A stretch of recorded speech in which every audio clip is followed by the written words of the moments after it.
Right, well, I'm up on Dartmoor. Again, this is my what I call my winter walk, so it's a little bit shorter, and in fact I could probably have done with leaving a few minutes later, but it's still about 20 kilometers or something like that. And I've just noticed, even though I've done this many times before, and I probably have noticed this before, it's never sort of actually registered in the brain, which with me around mates is nothing unusual. But I've just realised I can actually see the entire walk around here that I'll be doing. So this is Button Hill, just this tiny little thing here, and then Kennan Hill is just here. You can see just back through there a bit. Maybe zoom in a bit on this lens. That's as far as that will go. You can see back there Hound Tor and Steepleton Tor, which is there. You can't see Hanging Stone Hill, but that's on the horizon, and I'll be walking on the other side of this hill, just on the horizon, but the other side. And that, straight through there, is Sitterford Tor. And we'll be crossing that down into those woods, and then through the woods, and then back out the other side, and then I'll be camping the other side, or this side of those woods, and quite near the car. This is the sort of my winter trip where I'm you know, pretty close to the car on these trips. It's just a nice, for me, a nice easy walk. I know it like the back of my hand. It's just enjoyable for me. So I will be doing this several times over the next few months. Right, well, this is the small stone circle, and this is in between Little Hound Tor, which is just up there somewhere, and Hound Tor over there. And don't forget, on Dartmoor there are 2 Hound Tors. One Hound Tor is near a road where you can buy hot dogs in the summer, and then there's this Hound Tor here. The Little Hound Tor, that's, I'm pretty sure it's just up there, it might even be just in view. It's sort of in the grass, so you've really got to get, you know, onto it and around it to see it. It's very, very small.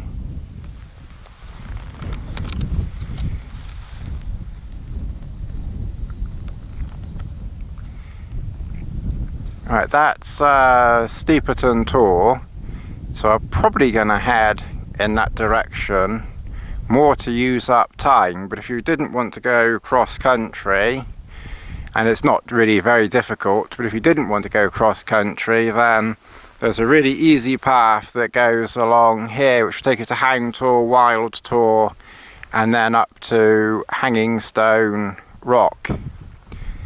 Going in that direction to Steepleton Tor, it's just a little bit further. It's going to use up a little bit more time, and it will still get me to Hanging Stone Rock, you know, eventually. Right, just on the horizon through there, hopefully you can see Yes Tor and East Mill Tor. West Mill Tor will probably be just behind, may not be able to see that. In fact, that one through there might be East Mill Tor. West Mill Tor might be behind, and then the one on the horizon, I've temporarily forgotten what that one is called at the moment. Oh, just one other thing that I'll just mention here while I think of it. Someone, it may have been a chap called Alan, someone left a comment about the low cut on the microphone, and whoever it was quite correct. I looked it up in the instructions, and it is to help with the low bass and to cut out you know, wind noise and that type of thing. I tried to reply to that comment, but I don't know what YouTube and Google Plus are doing, but they've made replying to comments pretty difficult now, certainly very long-winded. You seem to have to go to Google Plus, then to the comment, but then I can't reply to another comment below. I've got to go back to Google Plus to reply to another comment, and it's very long-winded and a right pain in the neck. And I like to try and reply to as many of you as I can. I like to try and reply to everybody. So if you don't get a reply, it's more that I either can't, or I just can't keep up with, you know, with the numbers per video. But, you know, please do accept my apologies on that. You know, I would like to reply to everybody, but sometimes it just won't let me, and it's a absolute pain in the neck. So I hope YouTube sort that out sometime. You see, I'm just chatting, just standing here chatting, trying to use up a couple of minutes. I don't want to get to camp too soon. I've calculated I'll get there, well, I worked out about 5 hours and I left at 9, so I knew that would be around about 2. Well, it gets dark at about 4:15, the sun goes down at 4:15, and I don't want to get there too early, because I say it's fairly close to a car park, and it's also very accessible for people, so I don't want to be pitching too soon. When I'm in the middle of nowhere, I don't mind pitching, you know, early or earlier, but there I don't like to pitch too soon, so I don't really want to get there much before 3 if I can help it. So just by sort of, you know, gassing away here a bit. Gassing, of course, is English colloquialism for chatting. Got to remember, I've got quite a few people who may not know what the hell I'm talking about. Mind you, I don't know what I'm talking about half the time. But anyway, I will get going now. This is the base of Steepleton Tor, which is that way, and Hang Tor is up that way, and Wild Tor is through there. We'll go up to Steepleton Tor. If some of you saw my winter camping videos from about a year ago, maybe very early this year, I'm not quite sure, then one of my videos starts with Bess looking into the camera. I think she had a red pack on in that video, and that was shot down here, probably right on the bank just up here. I'm very, very close to her, and of course that got me thinking that the last time that I did this, or camped here of course, was after I did the Temple Away walk with the Dartmoor Search and Rescue team, which was in April, and I brought Bess on that, and then of course I camped over by the you know, over by the other side on that trip. So that was of course the last time, one, that I camped in this area, and of course the last time that Bess was out with me as well. So it feels a bit odd retracing this walk this time, you know, knowing the last time I did it a few months ago, or several months ago, Bess was with me. So there is a bit of a funny feeling today. But mind you, I get funny feelings anyway. But certainly they're present today. So it's quite nice just to chat and take my mind off it a bit. Although of course this time I was talking about it, but you know what I mean. There's a few sheep around. There's a black sheep just up there. I better not break into Bar black sheep first. Get into trouble for singing and scare everybody away. Okay, well this is up on Hanging Stone Hill. I've put the hood up on my Rab baseline hoodie. I got this last winter, and this is the first chance I've had to get it out, so I thought I'd give it a try today. It's been too warm up until now, and in fact it's on the warm side now with it. Not quite as cold as I was expecting, but I think the evening temperature will drop down quite a bit.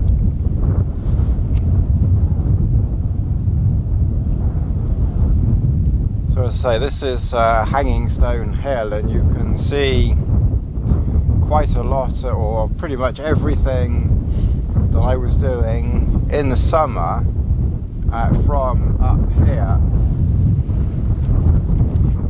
So if I zoom in a bit, now I think that's Cut Hill, and then just down there that's Fair Tor, pretty short, and then of course dead ahead on the horizon, not the far horizon of course, but the near far horizon, you've got Hare Tor, Sharp Tor and Chat Tor, and then straight through there somewhere you've got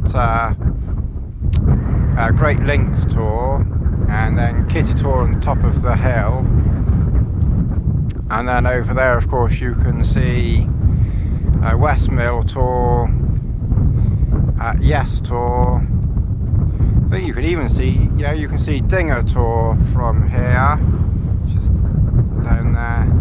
Zoomed in, my finger business doesn't work quite so well as it does wide angle.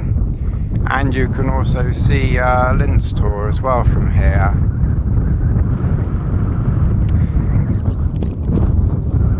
I don't have the details to hand, but I have a feeling that Hanging Stone Hill is one of the higher places on the moor.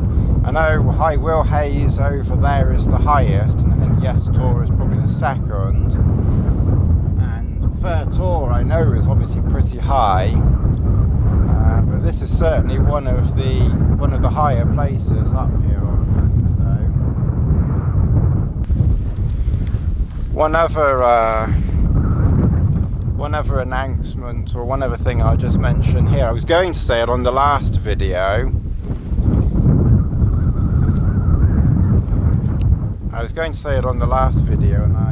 And I never got around to it. But some of you will have heard of the Great Outdoors magazine, which of course was one of the things that I was nominated in. So first of all, thank you for everyone who voted for me. I've come back from that, and I think I did quite well in that, so thank you to everybody for voting. They also do the TGO Challenge once a year, which is the crossing of Scotland. Well, I'm hoping to do that, or I have got my name down to do that. So I will be doing that next year with Chris Townsend.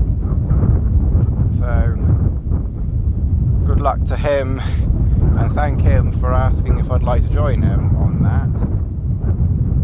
And good luck to me as well. I think that's going to be a challenge and a half indeed, in more ways than one, I think, that one. Right, just down by a small stream here. I've just filled up with water. I just brought one water bottle this time rather than two. May go back to two again, but I knew I was crossing plenty of streams, well, two big ones like this. So this is the second time that I've topped up, and just sort of follow on from a video and what I said in, I think it was June, either June or July, when I was on the South Moors. I've not been treating any water at all on Dartmoor. All the water that I collect, I just drink. I haven't treated any of it, and so far so good. I haven't really seen the need for it myself, but obviously everyone else treat your water. I don't want you all dying or anything and then blaming me. I feel a little bit congested today. I don't know if hope I haven't got a bit of a cold coming. Mouth feels a bit dry. Right, we've got Sitterford Tor just at the top of this hill, and down there two stone circles. Again, offhand I can't quite remember what they're called. I got Wayfarer in mind, but that's a meal, so it's not that. Mind you, I'm always thinking of food. Normally what I do from here is I cut straight across and go down into this valley down here where there's a stile to get you into the woods, but just for something, well, not very different, but a little different, there seems to be a path that goes up this side of this wall. You can of course cut straight across that way, but I want to be using time, not saving time. So just for the fun of it, I'm going to see where this path goes, whether you can get into the woods at the top of the hill or whether you still have to go down to the stile.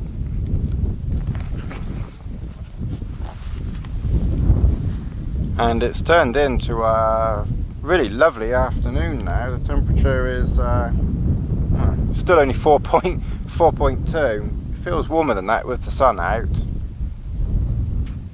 But of course, Tane Farm or Tane Head Farm is just through. Can't see it, but it's just down over there.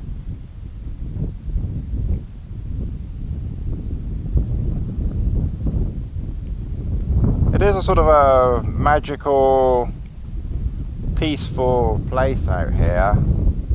I haven't seen a soul all day long. Nobody at all yet. When I get into the woods down by the reservoir and out that way, may bump into someone, but maybe not.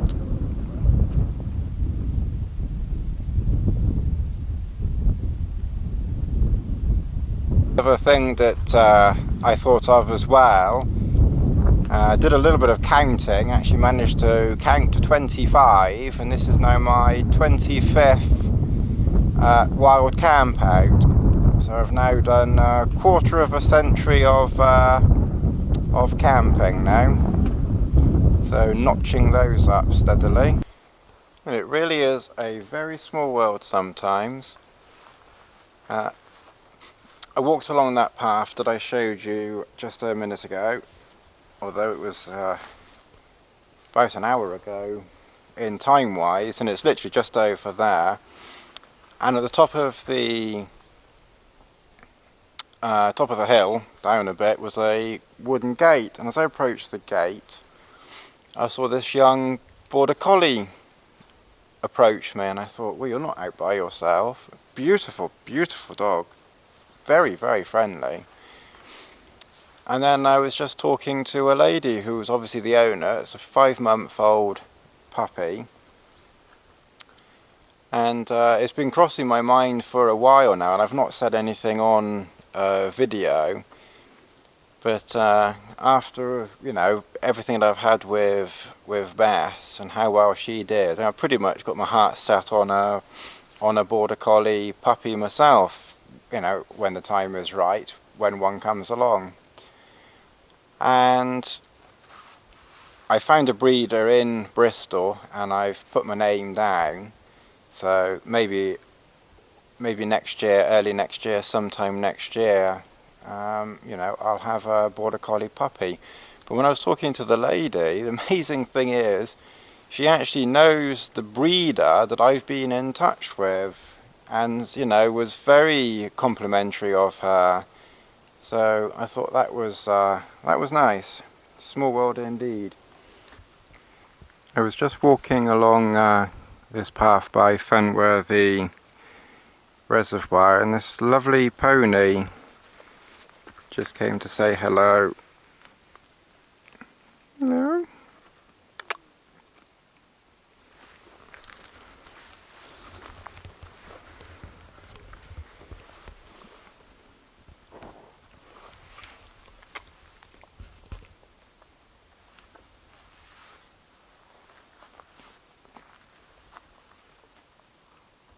You're gorgeous.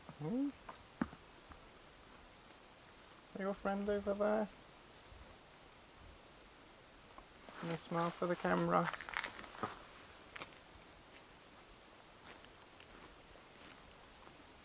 Your friends are more interested in eating. I've got to get going, time's going on.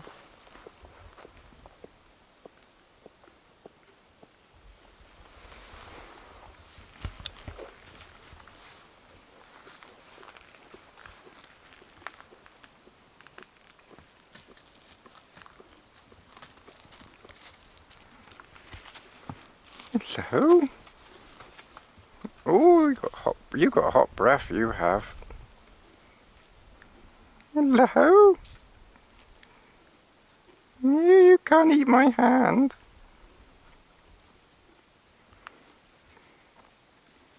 Alright.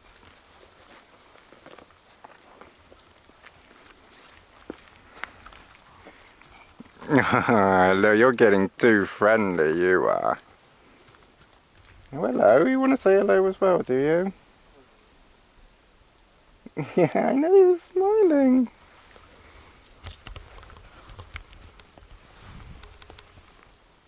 Hello.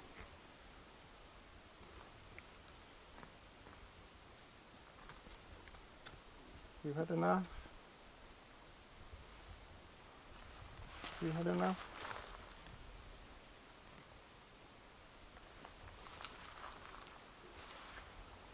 Look, I can't stay here all day filming you lot. Right, you had enough? You're very friendly, aren't you?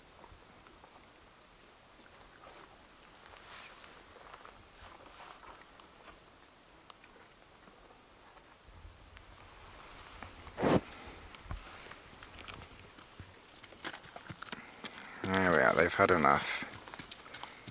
They're off. Right, well this is Thornworthy Tor, which is just a small pile of rocks. You can see more of it from the other side, to be honest. Over there, which we'll be heading for shortly, is Kestor Rock. That's Middle Rock and French Beer Tor, or French Beer, just down there. Going now. Right, well, the time is 4:15. The sun has just set behind those hills, so probably got another 15 minutes, half hour of daylight left. I hope the sound is coming through okay on this. I haven't put the microphone on at this time. I've deliberately offset the centre pole to give more sort of headroom in there as the weather is fair. If the weather was poor, of course, you'd have a straight centre pole.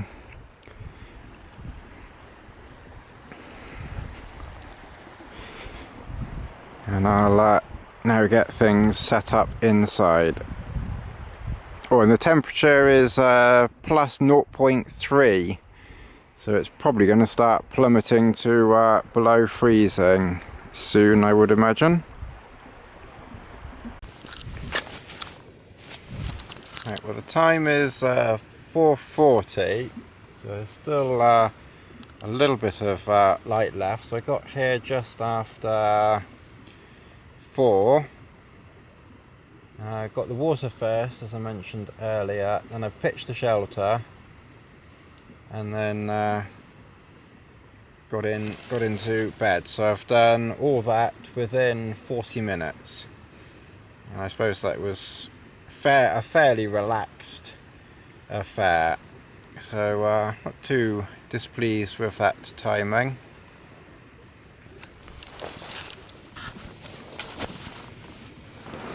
Well, there's a tiny bit of light. I've brought a couple of other things with me.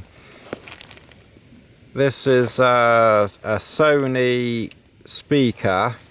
It's about 130 grams, so it doesn't weigh very much. So I've added that in because the speaker on the Google Nexus, whilst it's good for music and watching YouTube at home, for some reason when I watch my Flickster videos the ultraviolet videos that I've downloaded onto it, they're very, very quiet and I can barely hear them, so I thought it would be worth just putting that in for a few grams. I've just got to sort my trousers out in a minute, just tidy them up, and my socks. My feet were quite warm until I took my socks off, and then because it's freezing cold and they were a bit damp, they suddenly weren't cold. But I'm pretty confident they will warm up in the sleeping bag quickly enough.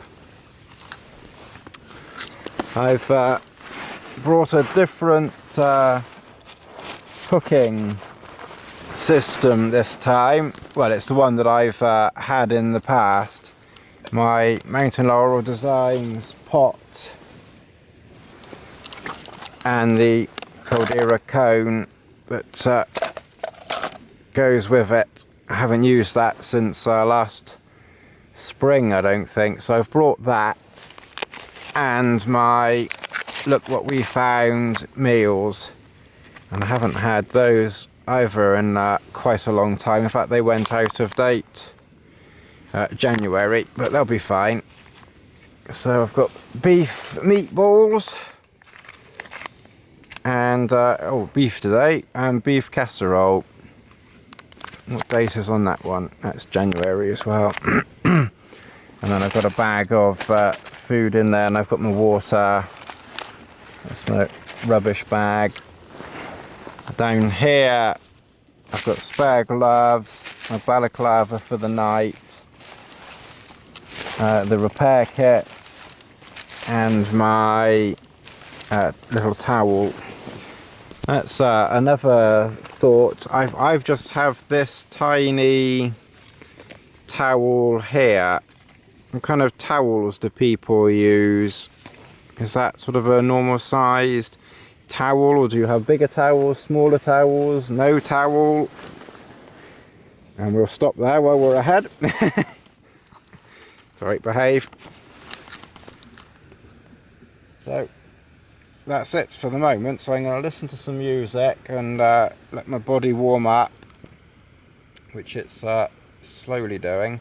One other thing that I did just bring with me, and hopefully I won't need it, but I did put the Mountain Laurel Designs quilt in, because this is my bag with a long zip. It's not my winter zip or my winter bag, or well, it is a winter bag, but I found it a bit cool last year, so I've got a full winter bag, but I didn't want to bring that.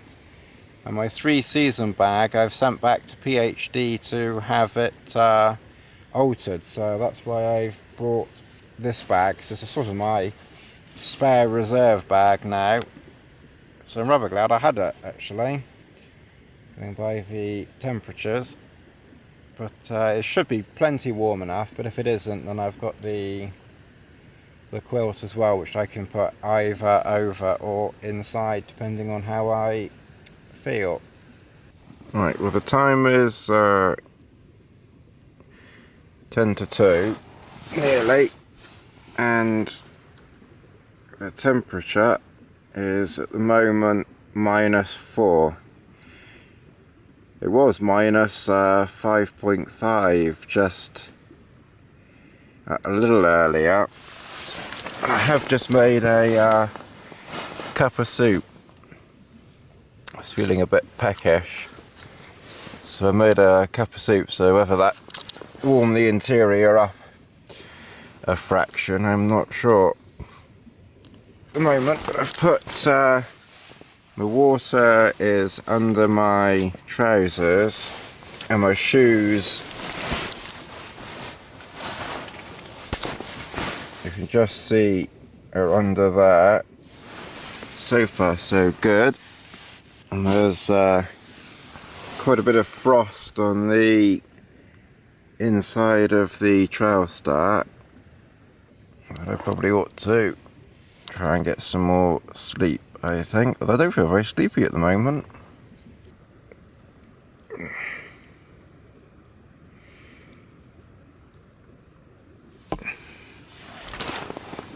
minus 6.6. It did say minus 8 a minute ago. I was getting a bit cool in this sleeping bag, so I've just put the,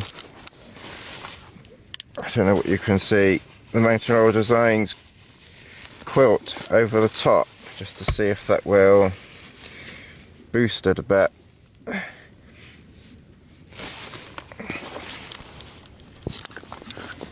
With hindsight, would have been better off bringing my full mountain sleeping bag. But the forecast said about minus 2, not minus 8, or something like that. Still, I'm still alive, I haven't frozen to death. So you've got to put up with me for a bit longer. Right, I'm just going to snuggle back down again.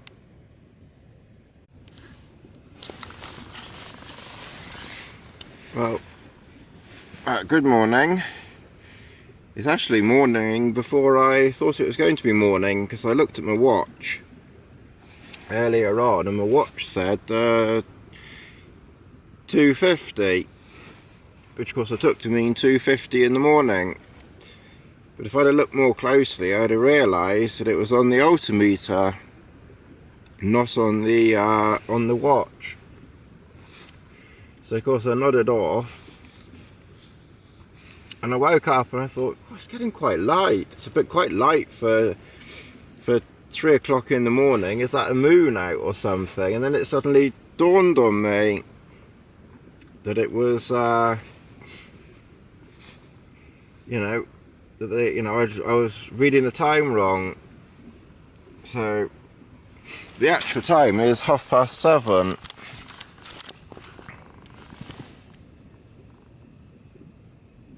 And I shifted it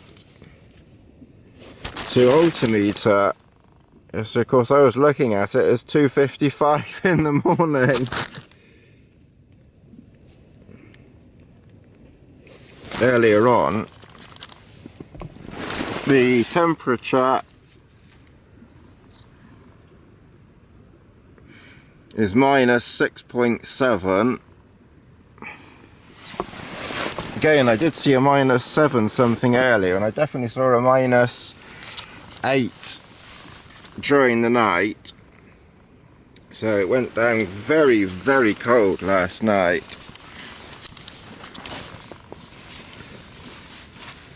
Everything is covered in snow crystals, or ice crystals from trousers. My synthetic jacket has got ice crystals on it. My battery is probably about to run out actually. It was fully charged last night, but I think the cold has nearly killed the battery in my camera. So I might have to try and warm that up in a minute.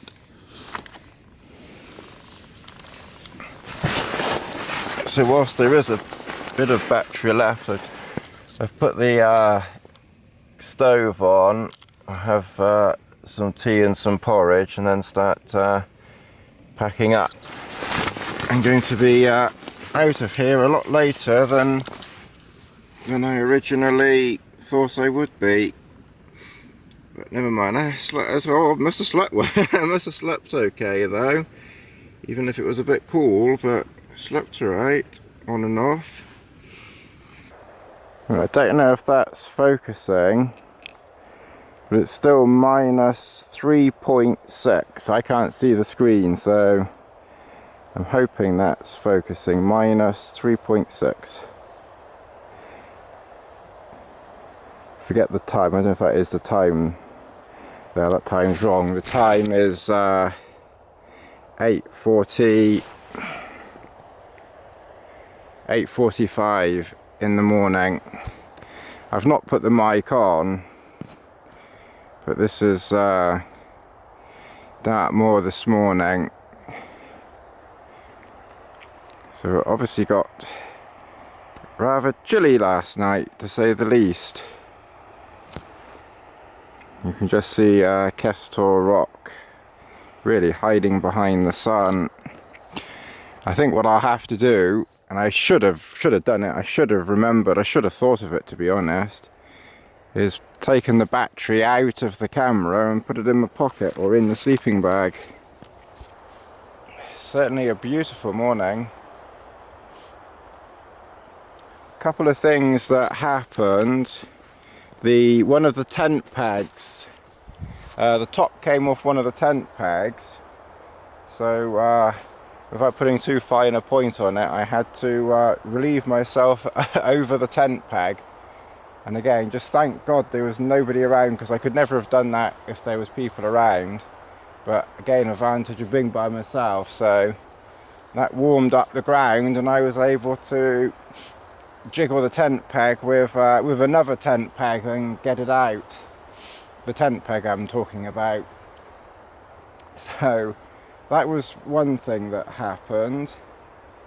I kept my shoes defrosted all night, and of course I took them out from under cover this morning, and in the time that it took me to pack everything away before I went to put them on, they were nearly frozen solid. Not as bad as they were last year when it happened, but nearly frozen, so they froze pretty quickly.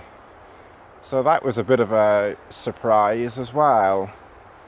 But I was at least this time able to sort of get my feet, my sort of toes in and half my foot, and sort of walk around, you know, a bit wonky like, which I'd probably do anyway. And of course the warmth of my feet eventually seeped through, and I was able then to get my shoes on properly.